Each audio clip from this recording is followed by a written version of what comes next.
اللہ کا بڑا فضل ہے کہ اس نے ہمیں اپنے پاک گھر میں بیٹھنے کی توفیق عطا فرمائی، مجھے سنا کر آپ سب کو سن کر اس پر عمل کرنے کی توفیق عطا فرمائی۔ میرے موضوع کا نام ہے جنازہ۔ جو آیت مبارکہ میں نے پڑھی ہے، اللہ فرماتا ہے کل نفس ذائقۃ الموت۔ ہم نے جس کے اندر روح ڈالی ہے اسے موت دینی ہے۔ جو بھی ذی روح ہے، جس کے اندر ہم نے جان ڈال دی ہے، اس نے موت کا ذائقہ چکھنا ہے۔ اس سے انکار کسی کا نہیں۔ ہر معاملے میں ہمارا اختلاف، مخالفت دوسرے مذاہب سے، فرقوں سے ہو سکتا ہے، لیکن یہ جو معاملہ ہے اس پر سب کا اتفاق ہے کہ جو آیا ہے اس نے ایک دن جانا ہے، اس کا وقت مقرر ہے، ایک گھڑی نہ آگے ہوگی نہ پیچھے ہوگی۔ کل من علیہا فان، ہر چیز میں فنا ہو جانا ہے۔ تو ایک ذات ہے جو اللہ کی ہے، وہ قائم اور دائم ہے۔ کل من علیہا فان ویبقی وجہ ربک ذو الجلال والاکرام، اور جو باقی ہے وہ اللہ کی ذات ہے۔ جب روح نکل رہی ہو تو سب سے پہلے کوشش یہ کریں کہ اس بندے کا چرپائی اس حساب سے رکھیں کہ اس کا چہرہ کعبہ شریف کی طرف ہو۔ تلخی لگی ہو تو اس کے پاس سورہ یاسین شریف پڑھے، اس سے آسانی ہوتی ہے، اور اس کے پاس کلمہ شریف پڑھے۔ کلمہ شریف اتنا بلند پڑھے تاکہ اس کے کانوں تک آواز جائے۔ اسے نہیں کہنا کہ تو نے کلمہ پڑھنا ہے۔ اگر آپ اس کے سامنے کلمہ پڑھیں گے اور اس کی زبان پر آپ کا کلمہ سن کر کلمہ جاری ہو جائے، حضور فرماتے ہیں جس کا آخری کلام کلمہ ہو وہ جنتی ہے۔ تو پتہ چلا کلمے سے جنت ملتی ہے، اور کلمے کو ہمیشہ سمجھ کر پڑھنا چاہیے۔ میں کیا پڑھ رہا ہوں، اس کا معنی کیا ہے، اور اس پہ عمل بھی کرنا چاہیے۔ اور اس کے بعد جب روح نکل جائے تو کوشش کریں کہ میت کو جلدی سے جلدی غسل دیا جائے۔ یہ اس کا حق ہے، میت کا حق ہے، اسے غسل دیا جائے۔ اگر وہ باوضو حالت میں تھا، خود غسل کر کے ابھی اس نے غسل کیا اور فوت ہو گیا، پھر بھی غسل دینا ہے۔ پھر بھی ضروری ہے کہ آپ نے اس کو غسل دینا ہے۔ اور غسل کا طریقہ بھی علماء سے آپ پتہ کریں، کوئی مشکل نہیں۔ اسے جس پھٹے پر لٹایا جائے، سب سے پہلے اس کے سطر کو ڈھانپ دیا جائے۔ غسل دینے والے اس کے قریبی ہو تو زیادہ اچھا ہے۔ اگر کوئی اجرت لے کر، پیسے لے کر غسل دیتا ہے تو یہ بھی جائز ہے، اسے پیسے دے کر غسل دلوائیں، لیکن کوشش یہ کریں کہ خود اپنے جو ہیں گھر والے قریبی جو ہیں اسے غسل دیں۔ اگر اس کے اندر کوئی اچھی نشانی دیکھیں، جیسا اس کا چہرہ چمکا ہے، غسل دینے کے بعد اس کا چہرہ نکھر گیا، اس کی تعریف کریں، لوگوں کو بتائیں۔ اگر اس سے کوئی ایسی چیز ظاہر ہوئی ہے جو اچھی نہیں تھی تو وہ لوگوں کو نہ بتائیں، اس کا پردہ رکھیں۔ اللہ آپ کا پردہ رکھے گا، کیونکہ یہ معاملہ آپ کے ساتھ بھی ہوگا۔ غسل کے اندر جلدی کریں اور اس کی وجہ سے دیر نہ لگائیں۔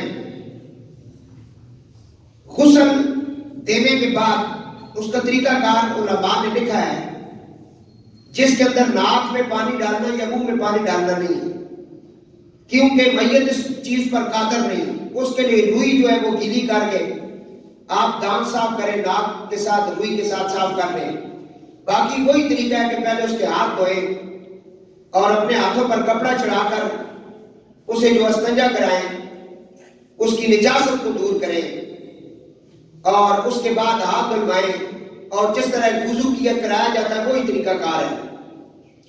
میت کی حجامت نہیں کرنی، جب روح نکل جائے اس کے بال نہیں کاٹنے، اس کے ناخن نہیں کاٹنے، اگر کاٹے تو اس کے ساتھ دفن کرنے ہیں۔ یہ عمل بالکل نہیں کرنا۔ روح نکل گئی، بات ختم ہو گئی، اور اس کو یہ تیل لگانا، کنگھی دینا، یہ کرنا وہ کرنا، یہ منع ہے، یہ چیزیں کوئی نہیں ہے۔ سینٹ لگائیں، خوشبو لگائیں، یہ جائز ہے۔ جس پھٹے پر آپ غسل دے رہے ہیں اس کو پہلے آپ دھوپ دیں۔ آج کل اگر بتیاں بنی بنائی ملتی ہیں، ان کے ساتھ اس کو وہ دھوپ دیں اس جگہ کو، اور پھر آپ غسل دیں۔ اور غسل کے اندر کوشش کریں بیری کے جو پتے ہیں، بیر جو درخت ہوتا ہے، ان کو اگال کر اس سے غسل دیں تاکہ اس سے میل کچیل اتر جاتی ہو۔ یہ سنت بھی ہے۔ اگر نہیں ملتا تو آپ سادے پانی کے ساتھ بھی غسل دے سکتے ہیں۔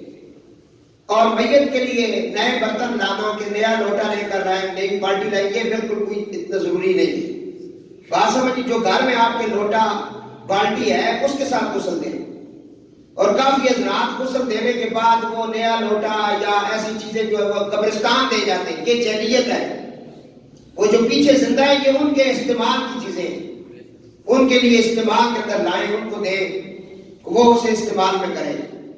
اور ایسی بات نہیں ہے کہ اسے آپ قبرستان لے جائیں گی، وہاں دفن کر دیں گی. میں نے دیکھا ہے جاہلیت ہے، کچھ لوگ مسجد میں اٹھا کر لے آتے ہیں. یہ جاہلیت ہے، اس کا اسلام کے ساتھ کوئی تعلق نہیں ہے. آسان سا طریقہ، میں آسان پڑھ رہا ہوں تاکہ ہر بندے تک میسج پہنچ جائے. غسل دینے والا جو ہے وہ باوضو ہونا چاہیے. غسل دینے کے بعد اس پر مستحب ہے کہ وہ جو ہے غسل کرے.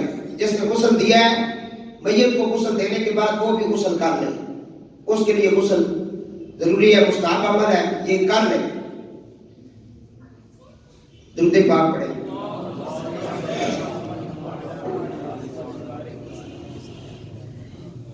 باقی اگر مسئلہ سمجھ میں آیا تو چھوٹی چھوٹی کتابیں ہیں نماز کی، جنازے کی، یہ سب کو سیکھنی چاہیے، پوچھنا چاہیے، علماء کے پاس بیٹھ جانا چاہیے، 10-15 منٹ کے اندر پوچھ لینا چاہیے. اور دوسرا، آج کل تو سوشل میڈیا ہے، نیٹ ہے، اس کے اوپر ہر طرح کا مسئلہ بتایا جاتا ہے. آپ لکھیں گے مسئلہ آپ کے سامنے آ جائے گا. علماء اس کے بارے میں بتاتے رہتے ہیں. خامد اپنی زوجہ کو نہ غسل دے سکتا ہے اور نہ ہی اسے چھو سکتا ہے، کیونکہ زوجہ کی وفات سے خامد کے حقوق زوجیت ختم ہو جاتے ہیں اور وہ اجنبی کی حیثیت سے ہو جاتا ہے. جو حکم عام اجنبی مرد کا ہوگا وہی خامد کا ہوگا. مراد اس سے یہ ہے کہ اسے چھو نہیں سکتا. باقی اس کی چہرہ بھی دیکھ سکتا ہے، اس کی میت کو اٹھا بھی سکتا ہے، جنازے کے اندر بھی جا سکتا ہے، کندھا بھی دیکھ سکتا ہے. اور یہ رواج ایک بڑی غلط ہے کہ جی بیوی کی روح نکل گئی تو مرد کو گھر سے نکال دیتی. یہ بات کوئی بھی نہیں ہے. اتنا بھی اجنبی نہیں ہو گیا، اس کی زندگی کا یہ ساتھی ہے. اگر یہ عورت اس کے ہاتھ میں اچھی ہے تو قیامت کے دن بھی اس کی پہلی بیوی بنے گی. بات سمجھ آیا؟ یہ آگے بھی باتیں ہیں، تو صرف اتنا کہا گیا. یہاں ایک مسئلہ کہتے ہیں صحیح روایات سے یہ معلوم ہے کہ حضرت فاطمہ الزہرا سلام اللہ علیہا کو غسل حضرت ام ایمن رضی اللہ تعالیٰ عنہا نے دیا، جنہوں نے نبی کریم کی پرورش بھی کی اور نبی پاک علیہ السلام کا ادب و احترام بھی فرماتی تھی. حضرت علی نے آپ کے غسل کفن دفن کے انتظامات کیے تھے، اس لیے آپ کی طرف غسل دینا منسوب ہو گیا. جیسے کسی بادشاہ کے متعلق کہا جاتا ہے یہ محل اس نے بنایا، حالانکہ بادشاہ نے نہیں بنایا ہوتا ہے، مزدوروں نے بنایا ہوتا ہے، مستریوں نے بنایا ہوتا ہے. صرف اس کی طرف منسوب کیا جاتا ہے کہ اس کا انتظام اہتمام اس بندے نے کیا. ام ایمن جو ہے غسل انہوں نے دیا اور پانی وغیرہ اور انتظامات اور چرپائی وغیرہ اور کفن کا انتظام مولا مشکل کشا نے کیا. یہ ایک عام روایت ہے. لیکن پھر بھی کہا جاتا ہے کہ لیکن روایات غسل دینے والی ثابت ہو جاتی ہے کہ حضرت علی علیہ السلام کی تخصیص ہے، کیونکہ یہ روایت کے مطابق حضرت ابن مسعود نے حضرت علی پر اعتراض کیا کہ آپ نے غسل کیوں دیا. کہتے ہیں ایک حدیث میں اس طرح بھی آتا ہے کہ ابن مسعود نے مولا علی سے پوچھا کہ آپ نے غسل کیوں دیا. آپ نے جواب دیا کہ کیا تمہیں معلوم نہیں کہ رسول خدا نے فرمایا فاطمہ تمہاری زوجہ ہے دنیا میں بھی اور آخرت میں بھی. یعنی حضرت فاطمہ کی وفات کے باوجود بھی مولا علی کا نکاح ختم نہیں ہوا تھا. یہ آپ کے لیے مخصوص ہے، یہ بڑی خاص بات ہے. یہ مولا علی کے لیے اور حضرت فاطمہ پاک کے لیے مخصوص ہے، باقی لوگوں کے لیے نہیں ہے، کیونکہ ان کا نکاح ختم ہی نہیں ہوا. اور یہ بیعت ایک ایسا جوڑا ہے اس دنیا میں جن کا نکاح پہلے آسمانوں پر ہوا پھر زمین پر ہوا. آسمانوں پر 40,000 فرشتے شامل ہوئے اور انہوں نے اس نکاح کے اندر شامل ہوئی. زمین پر یہ نکاح حضور نے پڑھایا، گواہ حضرت ابوبکر اور عمر بنے. بلند آواز سے زمین پر بھی یہ نکاح ہوا، آسمانوں پر بھی ہوا. یہ ان کی تخصیص ہے. نبی کریم علیہ السلام کا فرمان ہے کہ ہر سبب اور نسب موت سے ختم ہو جاتا ہے سوائے میرے سبب اور نسب کے. حضور نے فرمایا ہر کسی کا نسب حسب جو ہے وہ موت کے وقت ختم ہو جاتا ہے سوائے میرے حسب نسب کے، وہ منقطع نہیں ہوگا. فرمایا ساری برادریاں آپس میں ایک دوسرے کے اندر مکس ہو جائیں گی، لیکن قیامت کے دن اگر کوئی قبیلہ باقی رہے گا تو یا فاطمہ الزہرا اور فاطمہ الزہرا کی اولاد کا قبیلہ ہوگا. ان کو مخصوص کر دیا. یہ ان کی عظمت، ان کی شان ہے. حالانکہ سورہ احزاب کے اندر جہاں حضور کی ازواج مطہرات کا ذکر ہوا ہے، یہ تھوڑا سا چہرہ ننگا کرے بھائی، دروشی پڑھ ذرا. بس اپنے صرف نہ بیٹھا کریں، گناہ ہوتا ہے تھوڑا سا ہے. اللہ کی بارگاہ میں ہم بیٹھے ہیں اور دوسرے ٹنگا جا کے سیدھی کس طرح نہیں بیٹا، گناہ ہوتا ہے. ہاں تکلیف ہے، گھٹنوں کے اندر تکلیف ہے، عذر شرعی ہے، وہ الگ بات ہے. لیکن ادب کرو گے آپ کو کچھ مل جائے گا. ہماری کسی سے دعوت نہیں ہے، آپ سارے ہمارے اپنے. جب درس دیا جاتا ہے تو پھر اس کو غور کے ساتھ. دوسرا کوشش کیا کریں جب بھی مسجد میں تشریف لائیں، دیکھیں نا آپ اللہ کے فضل سے مطلب اچھے کپڑے پہن کے آتے ہیں تو ننگے سار نہ آیا کریں. جان بوجھ کر ننگے سار نہ پڑے، جان بوجھ کر میں کہہ رہا ہوں. عاجزی کے ساتھ ایک اور بات ہے، جان بوجھ کے لفظ استعمال ہوا ہے. حضور کی جو سنت ہے نا نماز، حضور نے فرمایا جو امامہ باندھ کے پڑھتا ہے اس کو تو 70 نمازوں سے زیادہ ثواب ملتا ہے. مسواک کے ساتھ وضو کرتا ہے کیونکہ حضور کی سنت ہے نا. اور چھوٹی سی چھوٹی سنت کو بھی اپنے ہاتھ سے نہ جانے دیا کریں. یہ بات خاص کر مسجد میں جب آئے بادت طریقے سے بیٹھے، شاید اللہ اسی بات پہ راضی ہو جائے. باقی وہ جانتا ہے نیت کا معاملہ اس کے پاس ہے. تو عرض کر رہا ہوں کہ حضور فرمایا کہ نبی کریم نے فرمایا کہ میرے حسب نسب کے یہ نہیں تعلق ہے سببی اور نسبی کے تعلق. فرمایا کہ یہ قیامت کے دن بھی باقی رہیں گے. درود پاک.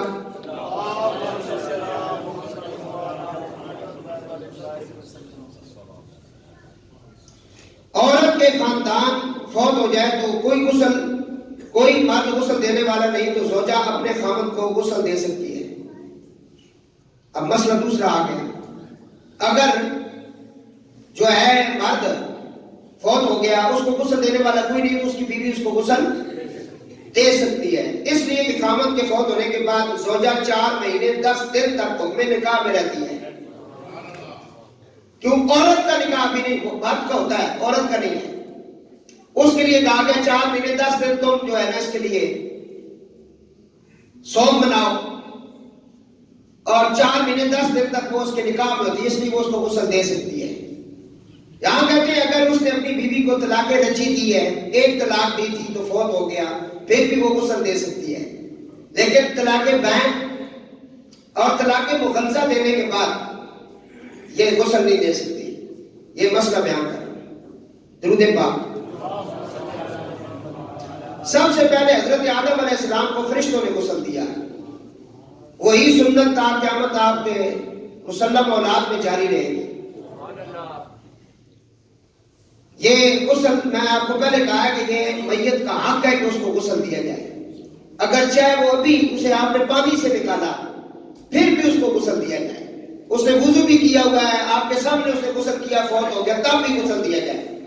یہ اس کا حق ہے، اسے غسل دیا جائے. اور غسل کا سارا طریقہ وہی ہے کہ اسے وضو کروائیں، استنجا اسے کروائیں، سطر کو ڈھانپیں اور اسے پہلے بٹھائیں جس طرح بندے کو ڈھانسنا لگا کے بٹھایا جاتا ہے. اس کے پیٹ کو ملے تاکہ کوئی چیز ہے تو نکل جائے، اسے غسل دیا جائے اور اس کی کوئی بات ایسی نہ بتائیں. اگر تو اس کو غسل دینے کے بعد اس کا چہرہ چمکتا ہے، کوئی خوشبو آتی ہے، کوئی بات ہے، لوگوں کے سامنے اس کی تعریف کریں. اگر اس کا رنگ سیاہ ہو جاتا ہے یا کوئی وجہ ہے، یہ عیب بیان اس کے نہ کریں. اگر وہ گستاخ رسول ہے، گستاخ صحابہ ہے، گستاخ اہل بیت ہے، گستاخ ماں باپ ہے اور ڈاکو ہے، اگر اس نے ڈاکہ زنی کی ہے یا ظلم و ستم کرنے والا بندہ ہے، وہ مر گیا، اس کا چہرہ بگڑ گیا، تو وہ لوگوں کو بتائیں تاکہ لوگ عبرت حاصل کریں. جس طرح ایک شیخ الاسلام شیخ القرآن کا جنازہ آیا تو پہلے کہا کہ جی ہم پہلے چہرہ دکھائیں گے، بعد میں کہا نہیں جی ہم جنازے کے بعد دکھائیں گے، پھر کہا جی قبرستان جاتے ہوئے دکھائیں گے، یہ کریں گے. وہ ملا کر دکھایا ہی نہیں. تو یہ کیوں نہیں دکھایا؟ یہ کسی بے ادب کی میت ہے، وہ دکھانے کے قابل نہیں. ہماری میتیں تو آپ نے دیکھی ہیں بھائی، 2-3 دن. ہاں جی، ممتاز قادری صاحب کی لاش مبارک آپ ان کو بھی دیکھ لیں، اور ہمارے علماء اور صلحاء اور شیخ الحدیث و تفسیر اور اولیاء اللہ. ابھی پیر سید عابد حسین شاہ صاحب بخاری رحمت اللہ تعالیٰ علیہ کا جنازہ جو ہے کتنے دن بعد ہوا ہے جی؟ ان کی وفات کے 5 دن بعد جنازہ ہوا. تو وہ ایسے لگ رہا تھا کہ یہ مسکرا رہے ہیں اور بالکل صحیح سلامت، اور ان کے جسم کے اندر لچک بھی اسی طرح تھی. یہ اللہ والے کیا ہیں.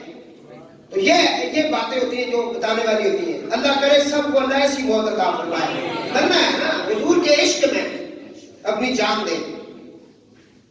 مردے کا غسل سے قبر تک کے حالات سننا اور جاننا.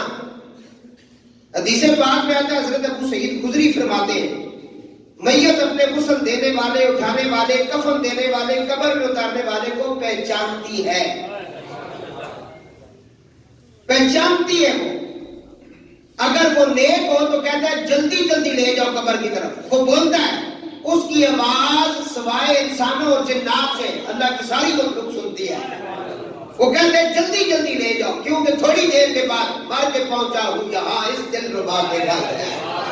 تھوڑی دیر کے بعد رحمت للعالمین حسنین کے نانا کی زیارت ہوگی.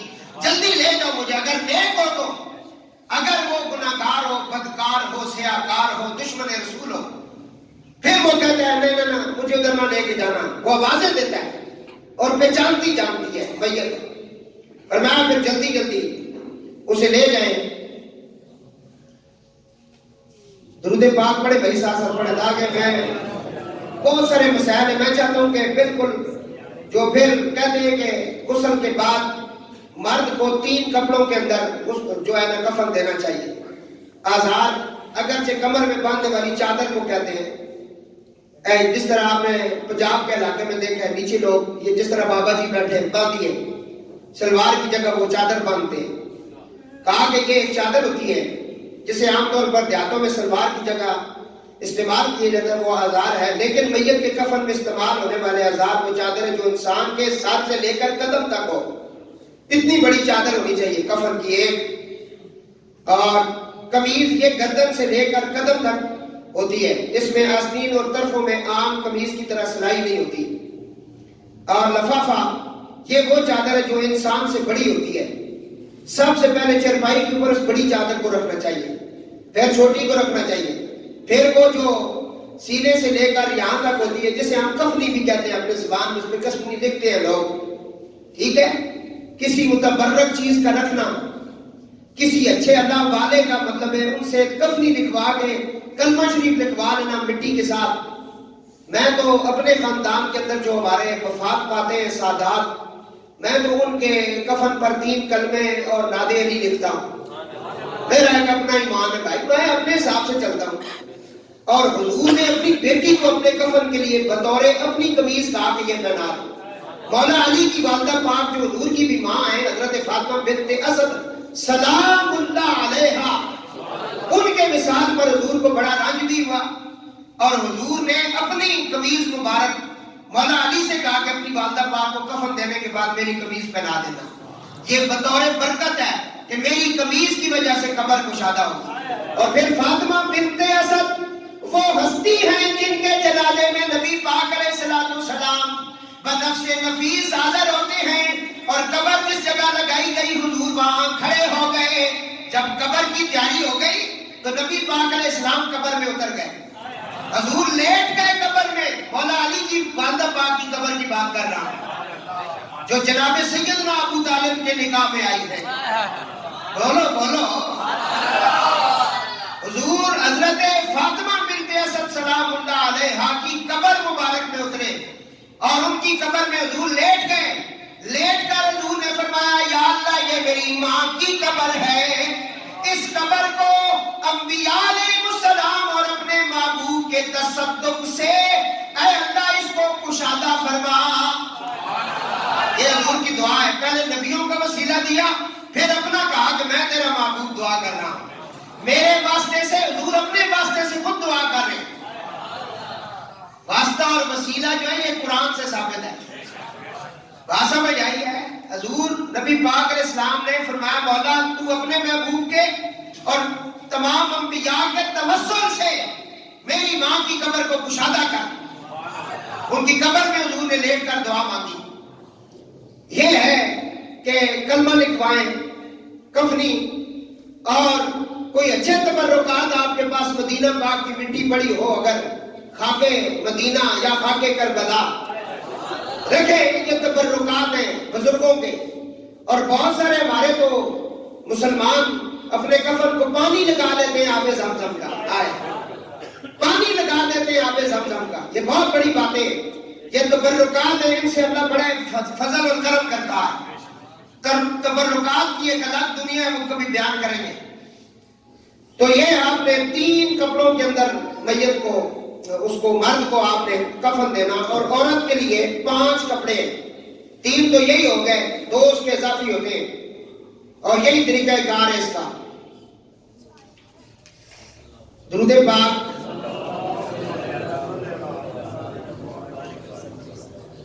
اب جنازہ تیار ہے اور میت کو چرپائی میں رکھ دیا گیا ہے، تو 4 بندے سب سے پہلے جنازہ اٹھائیں. 4 بندے جنازہ اٹھائیں. سب سے پہلے دائیں سائڈ کا جو پایا ہے چرپائی کا، اس کے نیچے ایک بندہ اپنا کندھا دے اٹھائے، 10 قدم اس کے ساتھ چلے، پھر 10 قدم اس کے پیچھے والے جو پہنتی ہے اس کو اپنے کندھوں میں رکھے، پھر 10 قدم چلے، پھر آگے چلا جائے بائیں سائڈ والا، ادھر سے 10 قدم، پھر 10 قدم. کتنے بن گئے؟ اب انعام سنو کیا ہے. اب دیکھیں نا، میں حیران ہوتا ہوں کہ جنازے کے ٹائم لوگ کندھا نہیں دیتے، پیچھے پیچھے پیچھے پیچھے ہو جاتے ہیں. یہ کام نہ کیا کریں. بڑی خاص بات آپ کو بتا رہا ہوں، فائدہ آج میں بتا رہا ہوں. فائدہ نمبر 1، آگے فائدے ہی فائدے. جنازہ کسی کا بھی ہونا مسلمان چاہیے. حور کا غلام ہے، مسلمان ہے، مرد ہے، عورت ہے، اس کا جنازہ آپ اٹھا سکتے، کوئی منع نہیں ہے. بات سمجھ آ رہی ہے؟ جنازہ اٹھاتے وقت کوشش کریں سنت کے مطابق اٹھا لیں.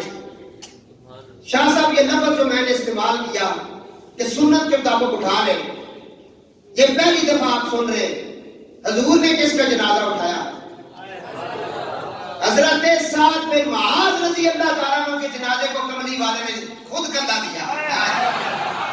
حضرت سعد بن معاذ بہت جلیل القدر صحابی ہے، جن کے جنازے میں حضور فرما رہے میرے صحابہ کلوز ہو جاؤ، میرے صاحب کے جنازے میں اس وقت 70,000 سے زیادہ فرشتے شامل ہیں. فرمایا میرے صاحب کی روح جب آسمانوں کی طرف گئی تو اس وقت عرش الہی ہلنے لگا، جھومنے لگا، خوشی کے ساتھ کہ مومن کی روح آئی ہے. اور یہ وہی سعد ہے جن کی قبر تھوڑی سی تنگ ہوئی تو حضور نے استغفار پڑھ کر ان کی قبر کو کشادہ کروایا. یہ آگے بیان کریں. جنازے کو کندھا دیا کریں، آپ کوشش کیا کریں آگے بڑھیں. بات سمجھ آئی؟ جنازے کے آگے چلنا منع ہے. آج یہ مسئلہ خاص ہونا ہے. صرف وہ لوگ جنازے کے آگے چل سکتے ہیں جو راستہ ٹھیک کروا رہے ہیں، اور یہ حضرت عمر اور حضرت بکر کی سنت ہے. آگے سے راستے کو کلیئر کروانا، کیونکہ مولا علی نے فرمایا جس طرح فرضوں کو نفلوں پر فضیلت حاصل ہے، اسی طرح جنازے کے پیچھے چلنا فضیلت ہے. تو انہیں کہا گیا کہ حضرت بکر عمر آگے چلیں. آپ نے فرمایا وہ آگے جو چلے ہیں وہ راستے کو کلیئر کرنے چلے. اگر آپ جنازے کے آگے چل رہے ہیں تو پھر آپ کا اور جنازے کا اتنا فرق ہونا چاہیے دیکھنے والا یہ سمجھے کہ یہ بندہ جنازے میں شامل نہیں ہے، زیادہ آگے نکل جائیں گے اگر آگے جانا ہے. لیکن راستہ ٹھیک کرانے کے لیے 2-4 بندے آگے ہیں، گاڑیوں کو روک رہے ہیں، سائڈ میں بتا رہے ادھر گڑھا ہے، ادھر نالا ہے، یہ ہے، وہ ٹھیک ہے. جنازے کے پیچھے چلنا بہت افضل ہے، پیچھے پیچھے چلیں اور بڑھ چڑھ کے آگے جائیں. انعام میں بتانے لگا ہوں. ایک ہوتا ہے گناہ صغیرہ، چھوٹا گناہ، چھوٹے چھوٹے گناہ جو ہم کرتے رہتے ہیں. ایک ہوتا ہے کبیرہ گناہ، بڑے گناہ. بڑے گناہ آپ کو پتہ ہے شراب بھی ہے، زنا بھی ہے، ماں باپ کی گستاخی بھی ہے، یہ بڑے گناہوں میں شامل ہوتا ہے. ان کی بہت ڈیٹیل ہے. غیبت کرنا یہ بڑے گناہوں میں آتا ہے. تو نبی پاک نے نام دیا کیونکہ حضور رحمت اللہ علیہ نے حضور نے کہا جس نے کسی مومن مرد عورت کا جنازہ اللہ کی رضا کے لیے اپنے کندھوں پر اٹھایا، 40 قدم میت کو اٹھایا، اللہ اس کے 40 کبیرہ گناہوں کو معاف کر دیتا. یہ ہے جنازہ اٹھانے کا ثواب. 40 کبیرہ گناہ معاف ہو گئے. درود پاک اب پڑھے محبت کے ساتھ.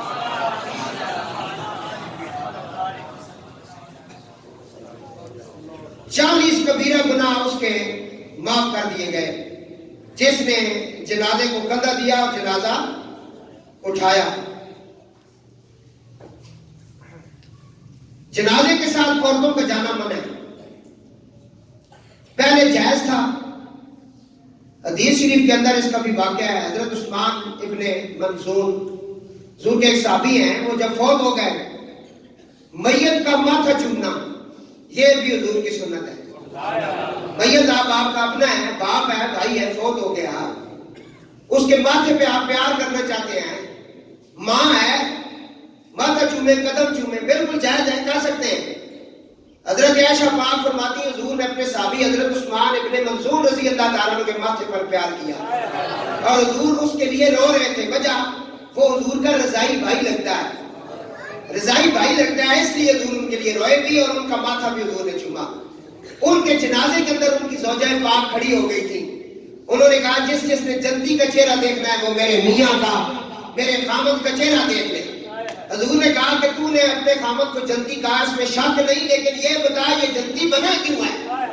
انہوں نے کہا یا رسول اللہ یہ دن کو روزہ رکھتے تھے, رات کو قیام کرتے تھے اللہ کی بارگاہ میں. فرمایا نہیں اس وجہ سے جنتی نہیں ہے, یہ تو ان پر ضروری ہے یہ عمل. جنتی ہونے کی شرط یہ ہے کہ یہ اللہ اور اللہ کے رسول سے محبت کرتے تھے. سمجھ آ رہی؟ تو جنت راستے میں تو نہیں پڑی ہے نا. جو جنت کے مالک ہیں ان سے بھی محبت ہوگی تو بات بنے گی. اس لیے اعلیٰ حضرت عظیم البرکت امام اہل سنت آپ فرماتے بے اجازت جن کے گھر جبریل بھی آتے نہیں, قدر والے جانتے ہیں قدر شان. اتنے آگے خاموشی کیوں ہے؟ قدر والے جانتے ہیں قدر شان. آواز آئے قدر والے جانتے ہیں قدر شان. آل پاک سے گستاخیاں بے باقیاں, لعنت اللہ علیکم دشمنانے, لعنت اللہ علیکم دشمنانے. آج عورتوں کا جنازے کے ساتھ جانا جائز ہے نہیں, اور انہیں کہو وہ گھر میں رہے. حضور نے بلکہ پوچھ بھی لیا کہ تم قبر کھودو گی نہیں, تم اٹھاؤ گی نہیں, تم کیا کرو گی؟ بیٹھ جاؤ پیچھے. عورتیں نہیں جا سکتی, وہ گھر میں بیٹھے. اب جنازہ گاہ کے اندر جنازہ پہنچ گیا, مسئلہ آپ سمجھ گئے ہیں. 40 قدم جس نے میت کو کندھوں پر اٹھایا اس کے 40 کبیرہ گناہ معاف ہو. آپ جنازہ گاہ میں پہنچ گئے, مولوی صاحب نے کہا صفے درست کر لیں. حضور نے کہا کہ جس کے جنازے میں 3 صفے بن جائیں اس پر جنت واجب ہو جاتی ہے. انعام حضور دے رہے ہیں. ہاں جی, میرے کملی والے راضی نا, 70 ماما تو زیادہ پیار یہ کر رہے ہیں. 3 صفوں نے بندے جس نے جنازے میں چلے گچھو اللہ انہوں نے وجہ تو میت کی بخشش فرما دینا. اب مسئلہ یہ ہے کہ ٹوٹل جنازے میں امام سمیت 7 بندے تھے. حضور نے کہا 3 صفے ہونی چاہیے. علماء نے کہا کہ امام آگے ہو جائے, ٹھیک ہے جی, 2 اس کے پیچھے کھڑے ہو جائیں, 3 اس کے پیچھے کھڑے ہو جائیں, 2 اس کے پیچھے, کتنے ہو گئے؟ 5. ایک اور پیچھے چلے جائیں, کتنے ہو گئے؟ 6 ہو گئے. تو آگے امام. فرمایا اس طرح ترتیب بنا لو کیونکہ سنت ضائع نہیں کرنی. مال ملن لگا تھا, مال لینا ہی لینا سے اے لینا لاؤ, اے لینا جڑیاں اے لینا نہیں, کسی نہیں لینے سے لینا لگ جاؤ. بل جمع کرانے سے لینا. گڈی تسا موٹر پہ تے چاڑی تے ہاں جی تسا جنازے تے جا رہے ہو, اوتھے تسا پیسے خود دے رہے ہو, کولوں دے رہے ہو. میں جانا رہنا نا, اپنے جیب سے تم ادا کر رہے ہو, ٹیکس دے رہے ہو, لیکن ٹیکس دینے کے لیے تمہیں آدھا گھنٹہ پر انتظار کرنا پڑتی ہے. ہاں ادھر لینڈ کی بات نہیں ہو, لینڈ ہو رہی جنازے کی کہ 3 صفے بنائیں. اگر ٹوٹل 7 بندے ہیں, امام صاحب آگے کھڑے ہو جائیں, ان کے پیچھے 3 کھڑے ہو جائیں, ان کے پیچھے 2 کھڑے ہو جائیں, ان کے پیچھے 1 کھڑا ہو جائے. حضور نے کہا جس کی 3 صفے بن گئی, 3 صفوں کا ذکر 7 بندوں کا ذکر نہیں ہے. علماء نے کہا بس 3 صفے بنا لیں, اس کے اوپر جنت واجب ہے. جب اس کی بخشش کا بہانہ بن رہا ہے تو بناؤ, کیوں نہیں بناتے؟ ٹھیک ہے. اور دوسرا جنازے کا جب کوئی فوت ہو جائے تو اس کا اعلان کرو، لوگوں کو زیادہ سے زیادہ بتاؤ۔ جنازے کے اندر اعلان کے اندر مجھ سے بھی کئی دفعہ غلطی ہوئی ہے، میں پہلے اپنا کہہ رہا ہوں، رضا الہی سے وفات پا گیا ہے، یہ نہیں کہنا چاہیے۔ اللہ کی رضا نہیں، اللہ کو خوش تو نہیں ہوا، قضاء الہی کہ اس کی تقدیر میں تھا کہ یہ فوت ہو گیا، قضاء کا لفظ استعمال کیا، قضاء الہی، رضا الہی نہیں ہے، قضاء الہی کا لفظ استعمال کیا۔ زیادہ سے زیادہ لوگوں کو آپ کہیں گے کہ جنازے کی اطلاع دینا، یہ حضور کے پیارے صحابی حضرت عبداللہ ابن عباس رضی اللہ تعالیٰ عنہ کی سنت ہے۔ ان کا زیادہ سے زیادہ ان کا بیٹا فوت ہو گیا جوان، تو انہوں نے صحابہ سے کہا کہ بھائی لوگ آ گئے، 40 بندے ہو گئے، انہوں نے کہا کہ 40 ہو گئے، فرمایا حضور نے فرمایا جس کے جنازے میں 40 بندے چلے جائیں اس کے لیے جنازہ پڑھے، شرک نہ کرنے والے ہوں، اللہ ان 40 کی وجہ سے میت کی بخشش کر دیتا ہے۔ اور حضرت ام المومنین سیدہ طیبہ حضرت عائشہ صدیقہ رضی اللہ تعالیٰ عنہ فرماتی ہیں جس کے جنازے میں 100 بندہ چلا جائے اس کے لیے جنازہ پڑھے، اللہ ان 100 کی وجہ سے میت کی بخشش کر دیتا ہے۔ میت کو بھی انعام ملا، پڑھنے والوں کو بھی ملا۔ 40 قدم جس نے میت کو اٹھایا 40 کبیرہ گناہ معاف کروا لیے۔ آگے جنازے میں آ گیا، فرمایا جس نے جنازہ پڑھا اللہ کی رضا کی، یہ نہیں کہ گھر سے چلا جنازہ گاہ تک سیاست ڈسکس ہوتی رہی یا سگریٹ چلتی رہی یا منہ سے کوئی اور بکواسات اور باتیں ہوتی رہی۔ پہلی بات ہے خاموشی کے ساتھ چلو، جنازے کے ساتھ خاموشی اختیار کرو، نہیں درود پاک پڑھتے رہو، ورد کرتے رہو، اللہ کا ذکر دل میں کرتے رہو، اللہ مجینی من النار پڑھتے رہو، ٹھیک ہے، درود پاک پڑھتے رہو، دل میں کہتے رہو یا اللہ یہ جو کلام پڑھ رہا ہوں یہ اس روح کو بخشتا ہوں جس کے جنازے میں آیا ہوں۔ خاموشی کے ساتھ بالکل کلمہ شہادت کلمہ شریف پڑھتے ہوئے جاؤ، کسی سے کوئی بات دنیا کی نہ کرو، یہ جنازے کا احترام ہے۔ جنازے میں جاؤ، صف جب بن جائے آگے بڑھ چڑھ کے جنازہ پڑھو، سب سے آخری صف میں بڑا ثواب ہے، جنازے میں شامل ہو جاؤ۔ یہ اس لیے آخری صف کا کہا کہ تاکہ لوگوں کا شوق ختم نہ ہو جائے، زیادہ سے زیادہ لوگ جنازے میں آ جائیں، جنازے میں شامل ہو جاؤ۔ اب بہت سارے لوگ جنازہ نہیں پڑھتے، گھر سے جاتے ہیں پڑھتے نہیں، یہ بہت بڑا افسوس ہے، غلط بات ہے، گناہ ہے، ایسا نہ کریں۔ صرف ناک رکھنے کے لیے نہ جائیں، اللہ کی رضا کے لیے بھی جایا کریں، صرف ووٹوں کے چکر میں نہ جائیں، اللہ کی رضا کے لیے بھی جائیں، کوئی اللہ کی رضا بھی کر لے بھائی، کوئی خدا کے لیے بھی کام کر لو، کیا کر رہے ہو؟ فرمایا میرے حبیب قل ان صلاتی و نسکی و محیای و مماتی للہ رب العالمین،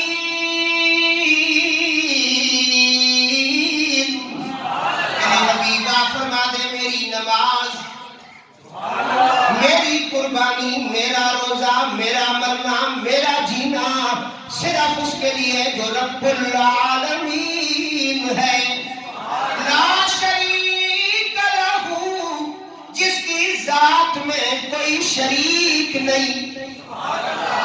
اس طرح عبادت کریں، اللہ کے لیے کریں، پھر آپ کو کچھ نہ کچھ ملے گا۔ تو دوستو آگے چلیں، جنازہ، یہاں ایک مسئلہ آ گیا، ضروری آ گیا، بیان کرتا ہوں۔ میں صرف انتظار کر لوں زیادہ نمازی ہوں تو وہ مسئلہ بیان کروں، چلو بات میں کرتا ہوں، 5 منٹ بعد کر دیں۔ یہ گھڑی دھوکہ تو نہیں دے رہی مجھے؟ 5 منٹ کا فرق ہے۔ ہاں جی 25 منٹ ہو گئے، 26 منٹ ہو گئے، یہ بتایا کرے بھائی، میں اصل میں اس کے دھوکے میں رہتا ہوں، تھوڑا سا ٹائم اوپر چلا جاتا ہے، ٹائم پر نماز ہونی چاہیے، اچھی بات ہے، جنازوں میں بھی جانا ہوتا ہے، دعا میں بھی جانا ہوتا ہے، نکاح بھی ہوتے ہیں اور بڑے معاملات ہوتے ہیں، ہم لوگ تو ٹائم کا خیال رکھتے ہیں، لیکن راجہ باسف صاحب اس چیز کی گواہ ہیں، ہمیں تو 2 بجے غنیمے پہ بلائے تو 4 بجے برات آتی ہے، ہم کیا کریں؟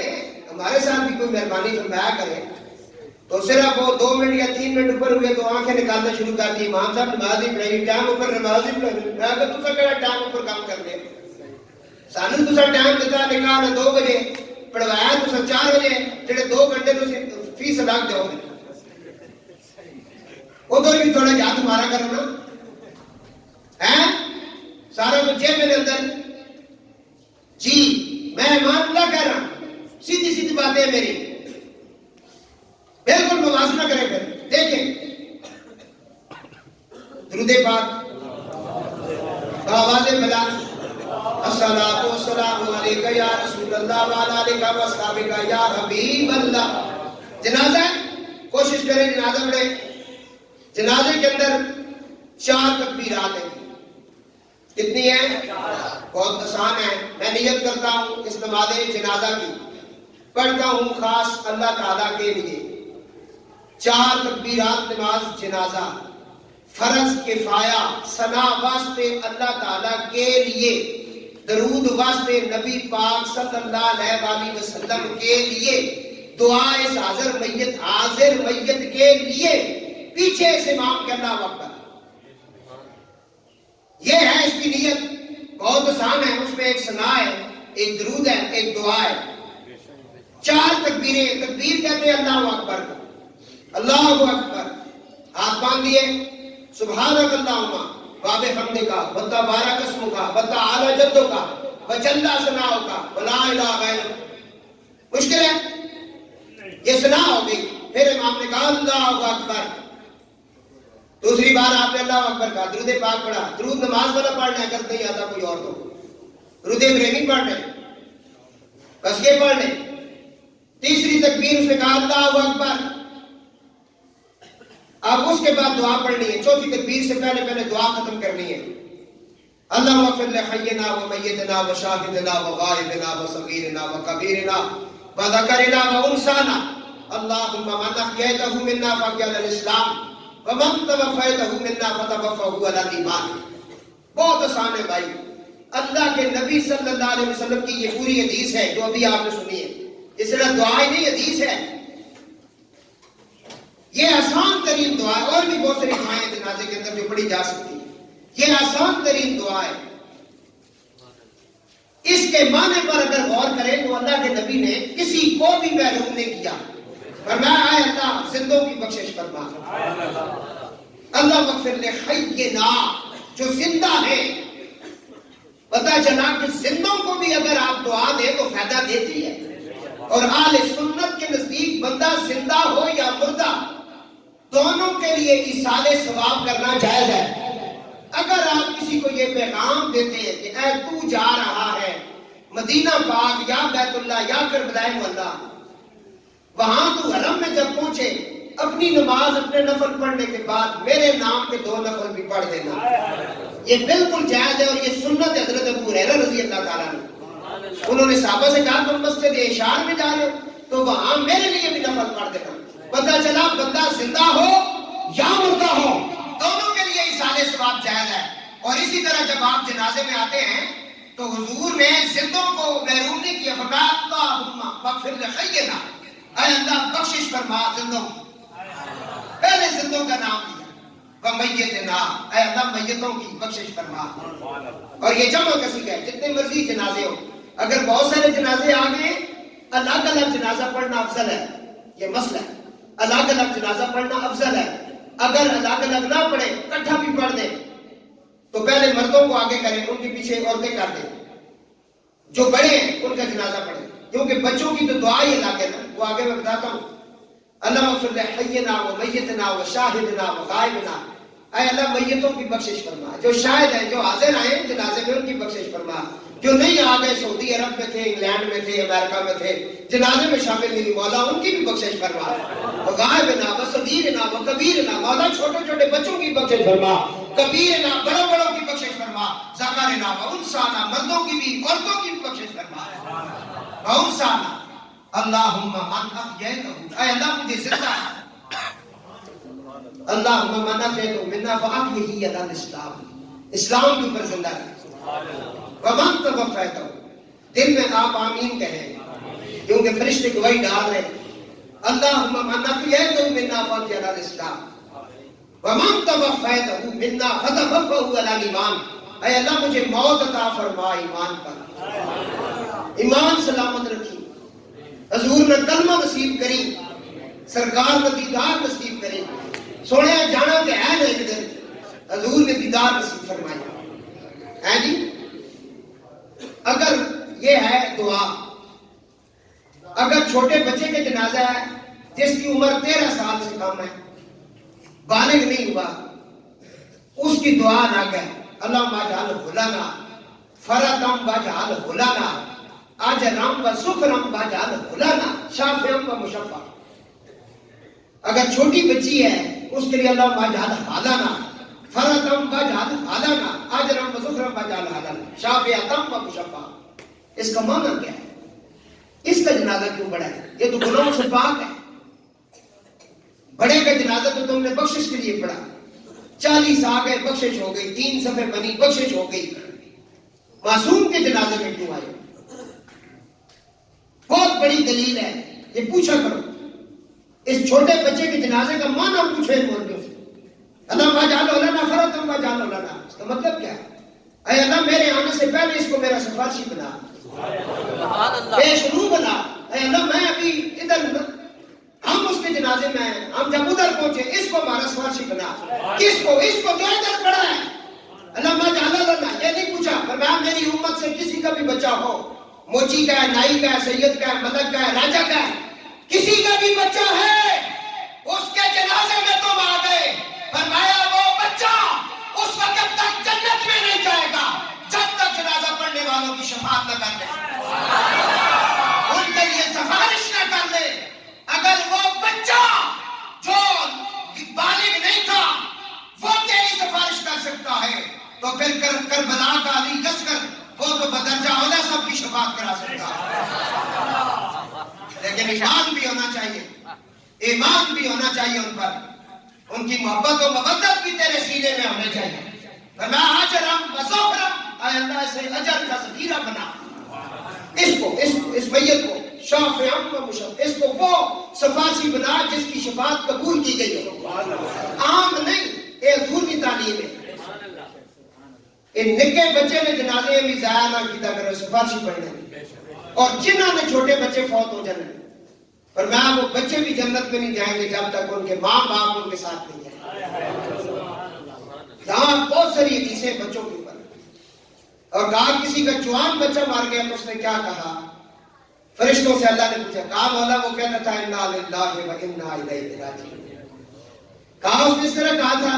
جی مولا وہ رو رہا تھا، ہاں جی اس کے جگر کا ٹکڑا اس سے جدا ہو گیا تھا، ہاں جی اس کی کمر جھک گئی تھی، وہ کہہ رہا تھا انا للہ و انا الیہ راجعون، تیری طرف سے آیا تیری طرف چلا گیا. کہا اس طرح کہا تھا؟ جی مولا اسی طرح کہا تھا. فرمایا جاؤ اس کے نام کا ایک محل جنت میں تیار کر. حضور نے کہا ہم تو انا للہ تسمہ ٹوٹنے پر بھی کہتے ہیں، ذرا سی کوئی پریشانی اس پر بھی انا للہ کہتے ہیں. فرمایا پرانا غم سن کر بھی انا للہ کہا کرو تاکہ پرانی بات پر اور صبر کرنے پر بھی تمہیں اس کا اجر مل سکے. انا للہ و انا الیہ راجعون. مرنے کے فوراً بعد فقہاء نے لکھا تعزیت کرنا، جب تک دفن نہ ہو تعزیت نہ کریں. تعزیت کیا ہے؟ انا للہ و انا الیہ راجعون. اور ان کے لیے صبر کے کلمات کہنا، صبر کرو جی، جاڑا دینا ہر بندے جانا جی، بس ایک ٹائم مقرر رہا. ایک گلا کوششیں کرو کہ اگر وہ بندے بہت بے صبری کر رہے ہیں، رو پیٹ رہے ہیں، جن کا کوئی فوت ہو گیا، اس وقت تم یہ کر سکتے ہو، منع بھی نہیں ہے. پہلے اگر تعزیت کی تب بھی کر سکتے ہیں. اگر جنازہ پڑھنے کے بعد کریں تو زیادہ بہتر ہے. اور تعزیت کے لیے ایک دفعہ آنا صحیح ہے، بار بار آنا جائز نہیں ہے. مسئلہ سمجھ آیا؟ بار بار تعزیت کرنے نہ جائیں. جنازے میں آئیں تو گھر والوں کو ملیں، انہیں پتہ لگے جنازے میں آئے، تعزیت کریں. جنازے کے بعد ان سے اجازت لینے کی ضرورت نہیں ہے، ان کے اوپر اور بڑے معاملات ہوتے ہیں. اور کوشش کریں جنازہ گاہ کے اندر بندے کو آپ گھیر لیتے ہیں، اس کو تھوڑی سی آزادی دیں، وہ جائیں قبرستان تک. یہ ساری باتیں، کچھ باتیں ٹھیک نہیں بھی ہیں ہماری، اور حاضری لگواتے ہیں ہم لوگ سارے اللہ کی رضا کے لیے. جنازہ پڑھنے کے بعد اجازت لینے کی ضرورت ہے نہیں ہے، پہلے جا کر حاضری لگوائیں. تعزیت کے لیے ایک دفعہ جائیں، 3 دن تعزیت جائز ہے، اس کے بعد جائز نہیں ہے. آپ باہر سے کوئی مہمان آ رہے ہیں، دور سے آ رہے ہیں، ان کے لیے بیٹھنا تعزیت کرنا جائز ہے. اور بالکل ہی ادھر بیٹھ کے آپ یہ نہیں تعزیت 3 دن، پہلے دن میت کے گھر میں کھانا بھیجنا یہ سنت ہے، دوسرے دن اور بعد میں بھیجنا یہ جائز نہیں ہے. اور پہلے دن کبھی کھانا اتنا بھیجے کہ میت کے گھر والے کھائیں جو اس کے گھر اندر موجود ہے، باقی لوگوں کے لیے یہ اب پوری ایک شادی کا اہتمام ہوتا ہے جی. اب تو کفن دفن بعد میں ہوتا ہے، پہلے دیکھو والوں کو کہو اب یہ کرو وہ کرو. یہ کس کا حق تھا؟ یہ مالداروں کا حق تھا، اس کا کیا رکھیں. اور پھر لوگ اٹھتی نہیں ہے 40 دن، یہ کوئی بھی نہیں ہے سنت. اور بالکل ادھار لے کر کسی کے لیے سادہ سواب بالکل نہ کریں، یہ اس کے اوپر آپ بوجھ ڈال رہے. اللہ نے توفیق دی ہے. ہاں اگلا مسئلہ چیلم، تیجا جمعرات، اس کی دعوت نہ دیں، دعوت دینا جائز نہیں ہے. آج سوڑ گرو سچکے پھر جائز نہیں ہے. مدرسے کے بچوں کو بلائیں، نادار لوگوں کو، یتیموں کو، مسکینوں کو بلا کر کھلائیں. اگر آپ بنا بھی لیتے ہیں دعوت والا کام نہ کریں، اور کام ایسا کریں جس سے میت کو فائدہ ہو. ان چیزوں کا خیال رکھیں. اور جو اہم مسئلہ میں بیان کرنا چاہتا تھا، بندہ فوت ہو گیا تو اس کے لیے دعا شروع کریں یا نہ کریں، یہ اہم مسئلہ ہے. مثلا ابھی ہمارے اس محلے میں ہماری مسجد کے بالکل سامنے چودھری صاحب فوت ہوئے، ان کی ڈیڈ باڈی ابھی تک نہیں آئی سعودی عرب سے. ہفتہ تو ہو گیا ہے، ٹھیک ہے جی، خبر ملے ڈیڈ باڈی نہیں آئی. اب برادری بھی آ رہی ہے، بہن بھائی بھی آ رہے ہیں، محلے دار بھی آ رہے ہیں. وہ ادھر آ کر کیا کریں؟ وہ نواز شریف کو اور عمران خان کو ڈسکس کریں. ان کا کیا کرنا چاہیے؟ وہ ادھر بیٹھے ان کے لیے استغفار کریں، ان کے لیے دعا مانگے. بالکل جائز ہے. روح نکل گئی، اس کا عمل ختم ہو گیا، منقطع ہو گیا. اب وہ آپ کے عملے غیر کے اوپر بیٹھا ہوا ہے. جس طرح آپ کا جنازہ پڑھنا یہ اس کا عمل نہیں، آپ کا عمل ہے. اور قرآن سے ثابت ہے والذین جاؤ من بعدہم یقولون ربنا اغفر لنا ولاخواننا الذین سبقونا بالایمان.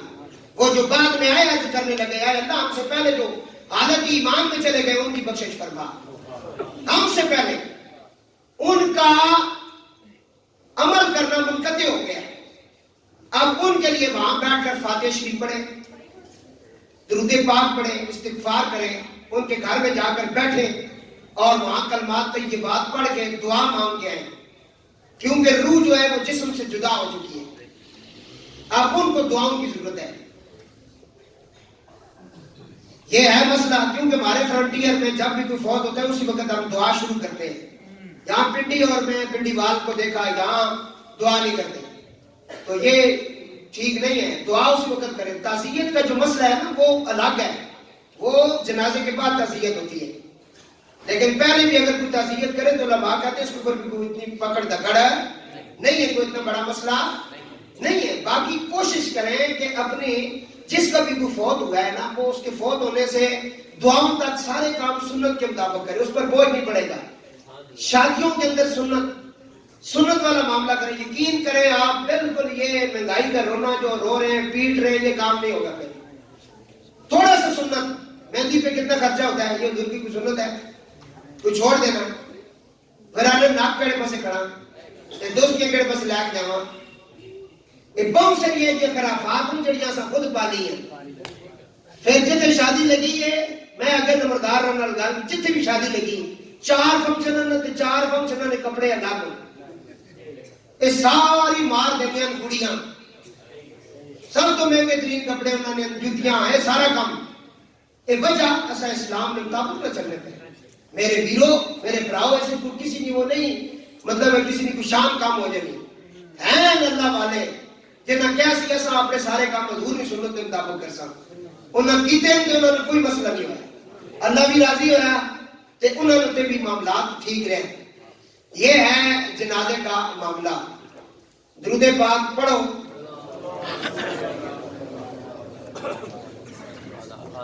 جنازے کے بعد بالکل جنازہ جب ہو جائے صفے توڑ دیں، توڑ کر آگے بڑھ کر 1 دفعہ الحمد 3 دفعہ قل پڑھ کے درود پڑھ کے دعا مانگیں. بالکل یہ ثابت ہے اور دعا مانگنا کوئی منع نہیں ہے.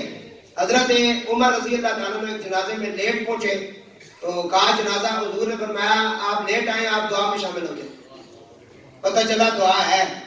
تو یہ ہیں مسئلے مسائل جو میں نے بہت اختصار کے ساتھ بیان کیے ہیں. اس کے بعد اگر سمجھ نہ آئی ہو تو مسئلہ پوچھنا ہو بشک پوچھیں، بتائیں گے. اللہ رب العزت مجھے اور آپ سب کو عمل کی توفیق نصیب فرمائے.